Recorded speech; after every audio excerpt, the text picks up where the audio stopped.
What's going on, everybody? Mike McIntyre here, back from All Things Sports, bringing you another brand new video. I'm back. Happy 2025 to all of you, wishing you all a very happy new year. And today I thought it would be a perfect time to do a review video comparing my Predator 24 versus my brand new Predator 25 that I've had the luxury of wearing a little bit over the last few weeks. Now keep in mind, I have them in the launch colorways, both in the same size obviously. They fit true to size. If you're interested, you can watch the review video on both of these models. I'll leave links to these videos in the description and a little link up in the corner so you guys can check those out. So let's get into this brand new video and show you guys what these are all about.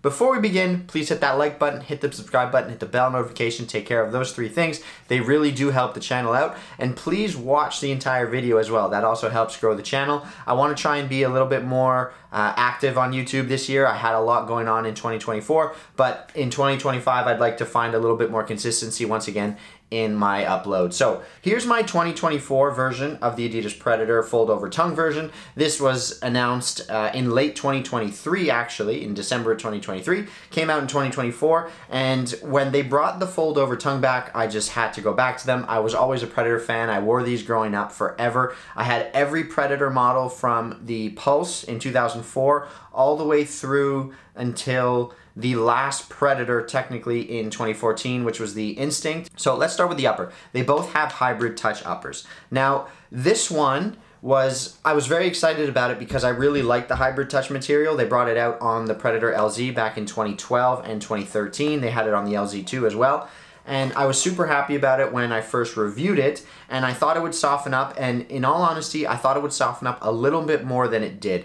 It's comfortable, but it's not quite as soft as I thought it would become. And I think part of the reason for that is because of the infused fins that they have here on the instep area and the forefoot area of the boot. Now, these kind of remind me of the Predator Mania. There's a lot of rubber elements here, and they do take up a relatively large part of the upper. With these elements being sort of infused into that hybrid touch material, it does give it a little bit more rigidity than I expected it to. So it holds its shape really nicely. It does offer a lot of lockdown, in my opinion, in terms of the boot itself. But I think this, the Predator element, the strike skin element that they have here, because there are so many fins, so much rubber, giving you plenty of grip, I do think that it had an effect on the overall feel of the upper.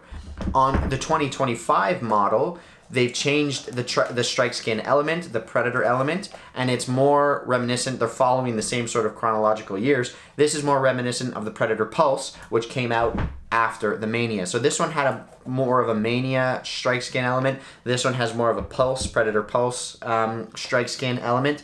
And as you can see, there's still a lot of rubber fins here, but they do not take up nearly as much surface area as on the previous version. So while there's still a lot of grip here, more grip than any other boot on the market, there is marginally a little less grip on this model compared to this one, which is natural. You can kind of see it just by looking at it.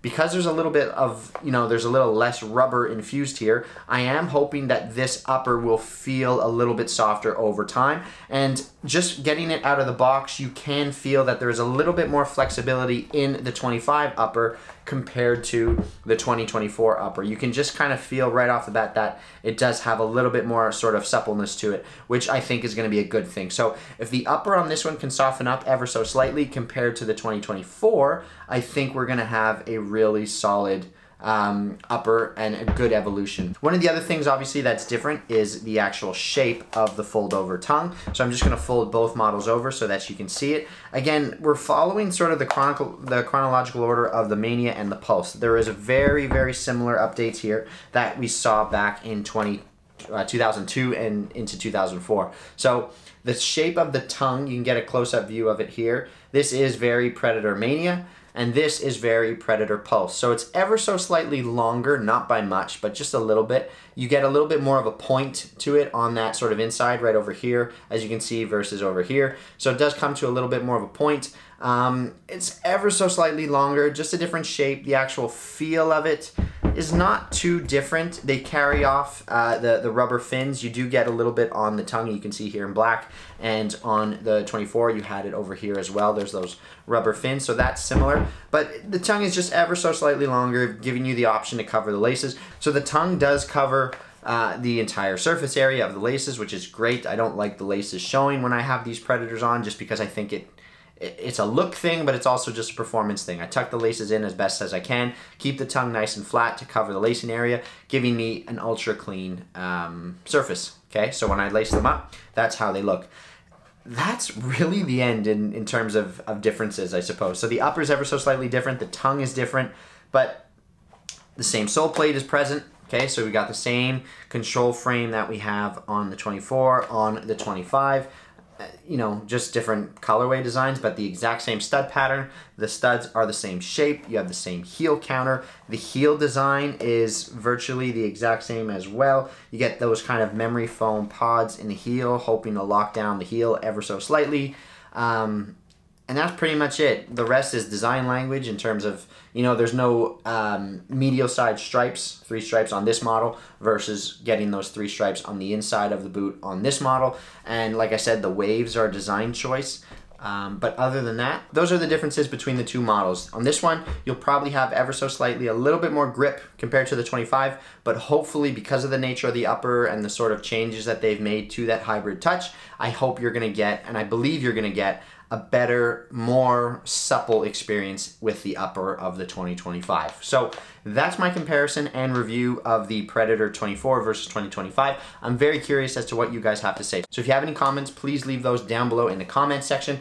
Leave a like, hit the subscribe button, and that's pretty much it for today's video. I'm Mike McIntyre, signing off, all things sports. I'll catch you guys in the next video. Till then, take care.